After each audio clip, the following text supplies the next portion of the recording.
Hey, take 3 of episode 9. Can you believe episode 9? Holy mackerel. This is the story of how I became the all-American boy in Vietnam.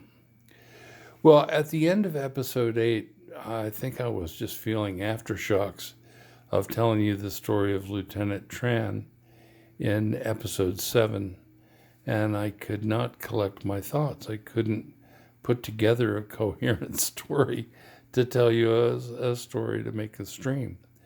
So anyhow, I just was telling you some vignettes. And the one vignette that I couldn't remember at the end, but I really wanted to tell you first, was that the 281st had a company dog. And she was kind of a wild dog. Susie was her name. They introduced me. And Susie used to hang around the 281st because people would feed her. And I was no different. When I order my grilled ham and cheese sandwiches, I'd order an extra one, and I'd feed it to the dog so that the dog would be my friend. And I was, as far as I know, I was the only person that got to pet that dog. Because whenever anybody else came around, she would, Susie, shut the fuck up. Shut up. And so she would lie down on my dirty clothes and the towels at the end of my bed. And that was her spot. And she used to sleep down there with me when I come in from the woodpile. And she was happy and I was happy. So anyhow, my friend Susie the dog that liked to fly in helicopters too, I might add. Well, one of the things about having post-traumatic stress disorder and being in therapy for multiple years is that a lot of the memories of what happened are suppressed, and it's really hard to remember what happened. And sometimes what happened will come out in hypnosis, and sometimes it'll come out in therapy, and sometimes it'll come out in dreams. Well, with me, I kept having this series of dreams over and over and over and over again. And I talked to my therapist about it, and I said, I can't tell if these dreams are memories or just dreams. And he said, well, what difference does it make? In terms of your mental health, what difference does it make? Maybe it's true, maybe it's not. So anyhow, I'm going to share with you for episode 9 a dream that I had over and over and over again that it really bothered the hell out of me. And in this dream, there was a small formation of 3 or 4 slicks, and we were flying from Nha Trang out to a place called Bambi Tuet, and I was just going out to do a resupply mission and drop off helicopter parts, but the slicks were going to be out there flying the Special Forces around in Bambi Tuet. And the Bambi Tuet, just to give you an idea of the geography there, Bambi Tuet was about due west of Nha Trang, just on the edge of the Central Highlands. And it was a place where Teddy Roosevelt had gone hunting for water buffaloes. And they had a lodge out there in Bambi Tuet with the mounted head of the biggest water buffalo I've ever seen. The head alone was the size of a Volkswagen. It was a gigantic animal. Gigantic. And it was, taxidermy. It was not a made-up structure. Well, so we were flying out there to Bambi Tuet to drop off the supply stuff. And as we flew down the trail, the aircraft commander said, "Hey, what do you see up there?" So I leaned way out of the helicopter and I said, "Wow, it looks like a half a dozen water buffaloes." And he said, "Well, that's what those sons of bitches use for semi-trucks, and they're all loaded with supplies going down to resupply the Ho Chi Minh Trail."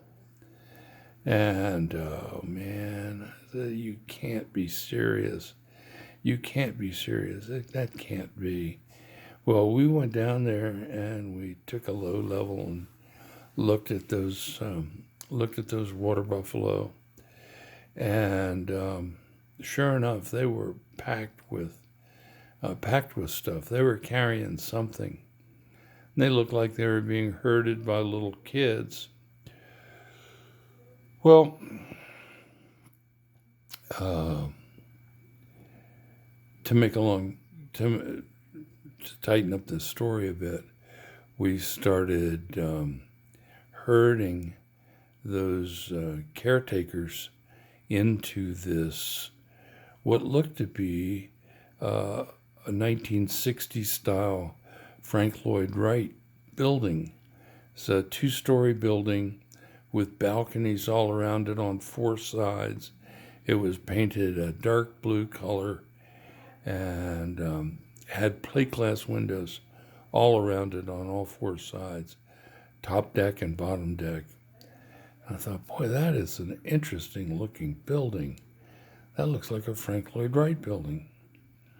And so the water buffalo attendants ran into that building, and somebody got mad when they ran inside, and I heard over the intercom, "Let's get them sons of bitches."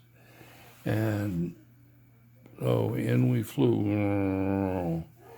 And when we got pretty close, we were orbiting the building, just flying around the building, and shooting the M60 machine guns, and we were shattering that plate glass, and it was falling like diamonds, and just catching the sunlight and sparkling like snow. You know how snow sparkles when it falls in the sunshine. Well, little did those guys know that the gunships were just right behind us, 5 minutes behind us. And so we're dicking around with our little M60 machine guns. And here come the gunships. And in goes the 7.62 rockets out of the gunships.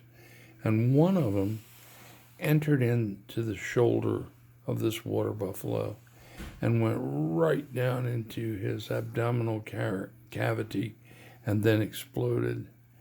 And I'm telling you, this water buffalo turned into a red mist.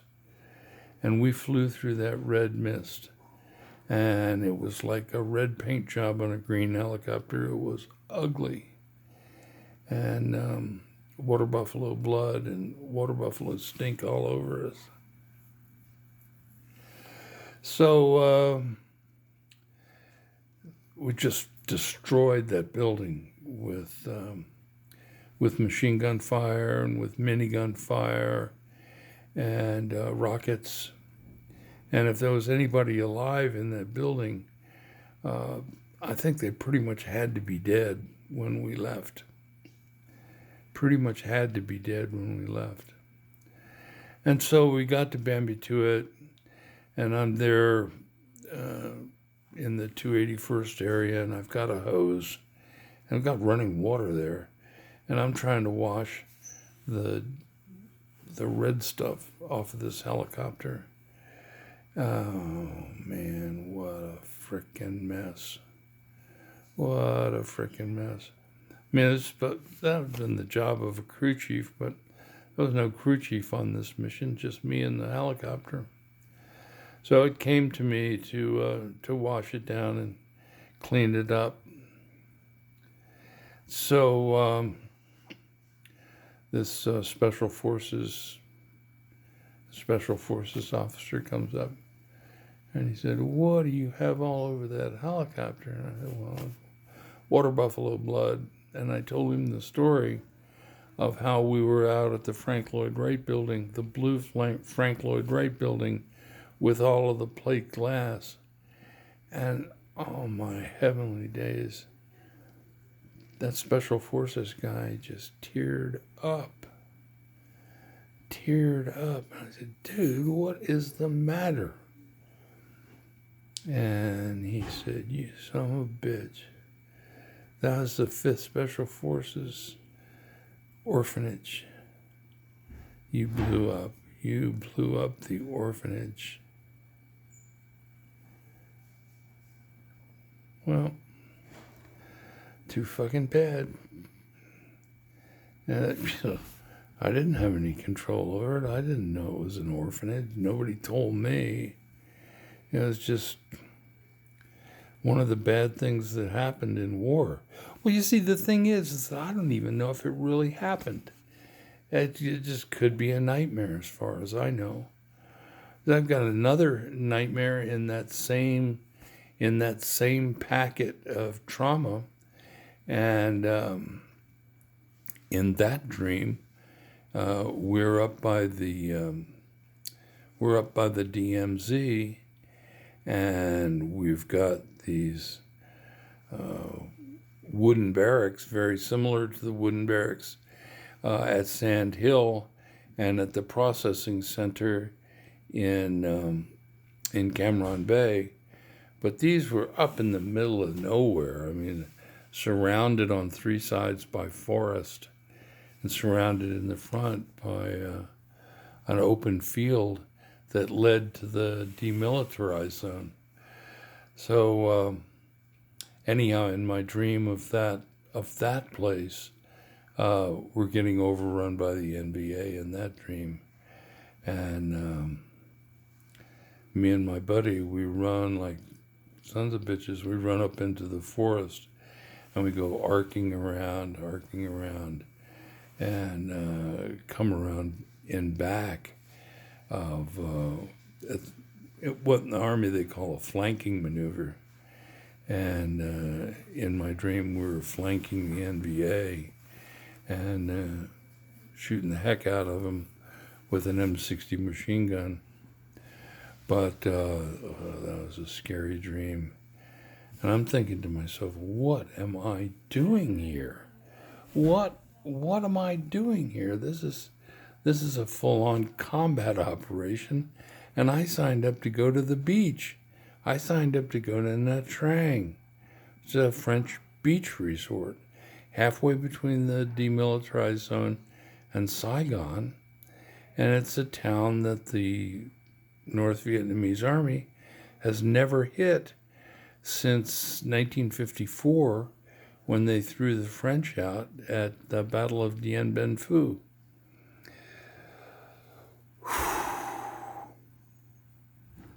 Well, anyhow, a bad dream.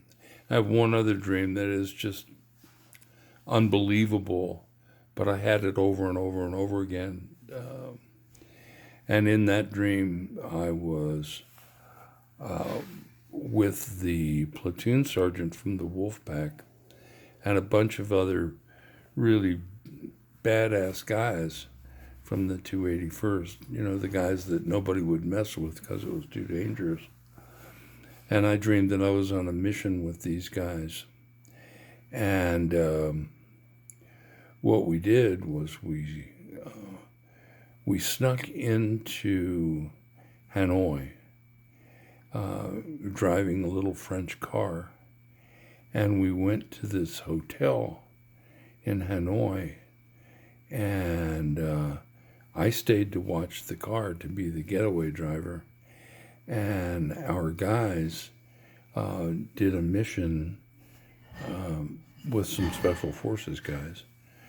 And we went into this hotel to try and capture American POWs. And lo and behold, they came back to the little car with 4 guys. And so we had 8 people in this little tiny car. And we went down to the harbor, and lo and behold, there was a Huey helicopter, a brand spanking new Huey helicopter that was all gassed up and lubricated. And we did a 30-second pre-flight check, fired that son of a gun up, and whoo, off we take off. And we're flying, doggone it, we're flying out of Hanoi, flying south toward the DMZ, and there's every kind of small arms fire that you can imagine. People shooting at us with machine guns, and you can hear or you couldn't hear, but you could see the AK-47s, and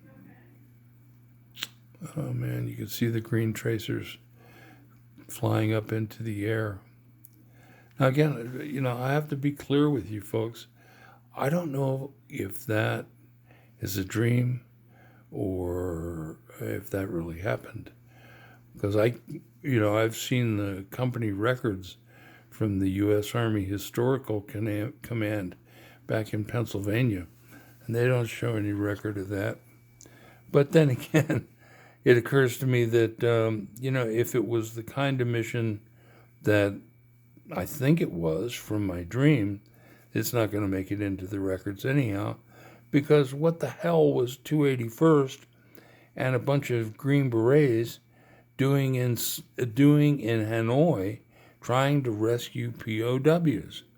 I mean, if you've probably heard the stories of trying to rescue guys from the Sante prison, and by the time the Special Forces got there, they had moved all the prisoners.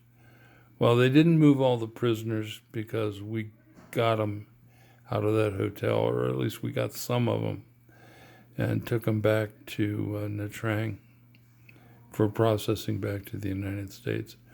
Is that a weird dream, or is that something that really happened that my mind refuses to acknowledge? Because in my dream, I became a different guy.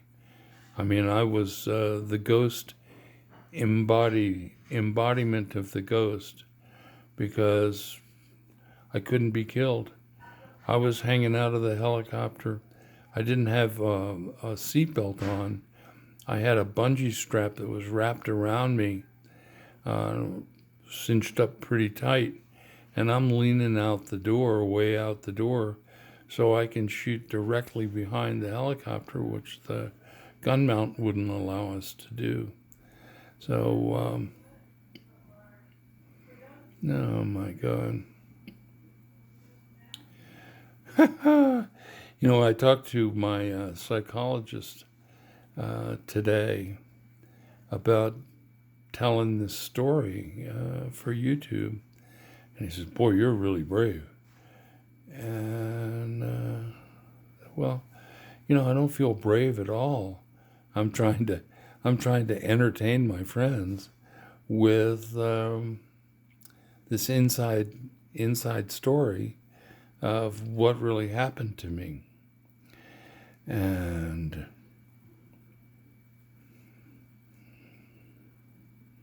I don't know. I mean, at a conscious level, none of that stuff happened. On a conscious level, I never went into North Vietnam with the Special Forces, and I never flew out of Hanoi, and I never, I could give you a list of a whole bunch of things that in my memory that I never did. I just don't want to deal with that. So anyhow, we've got pretty close to 20 minutes here, so let me just wrap up episode 9, and I will share with you that in episode 10, something truly, truly amazing happens when I am in the Trang. And if you can imagine being in a rainstorm and a beam of light comes down out of the sky and illuminates a character in this brilliant sunlight, and he's not just any character. He's about 5'7", and he's wearing a starched green uniform, looking pretty sharp. He's got hair longer than my hair is now, and wearing love beads and sunglasses like John Lennon, the pink sunglasses that John Lennon had. And he walked up to me and I said, "Dude, who the hell are you and what are you doing on my flight line?" And it turns out that this fellow played guitar in a special services band, and he had volunteered to go on temporary duty to go and entertain the troops in the places where it was far too dangerous to send USO troops, much less what's the comedian that did the shows. Well, anyhow, that is a story. That is a story that just, it freaked my head out forever. My head is freaked out by that guy forever. Okay, so come back tomorrow and I'll be happy to tell you about that. And I will also, well, if you enjoy these stories, I hope that you will tell a friend to come join us in the stream. And if you really like it, you can press the like button. And if you really, really like it, you can subscribe to the channel and invite others to come and subscribe to the channel. And I've gone from 8 subscribers to 88 subscribers in practically no time. People are watching this. People are watching this story and spending a good deal of time listening to it and watching it. The average watch time on a YouTube video is something like 1.5 minutes. And on these episodes, the average watch time is about 13.5 minutes. So it's pretty exciting for me as a content creator. And I hope that you will share in that excitement and enthusiasm with me and become part of this experience. Become part of this experience. Because we have a lot to consider in the story of the Vietnam War. We have a lot to consider, and hopefully we'll have some kind of impact on peace in the world going forward. And as they say in the Council of Bears up in my bedroom, insist on world peace, because this aggression will not stand, dude. Yeah, from Lebowski. This aggression will not stand, dude. So, yeah, if you don't subscribe to the channel, I'll come pee on your rug. Not really, just kidding. So, see you tomorrow with episode 10. So long for now, and peace out. Oh, and don't forget to breathe.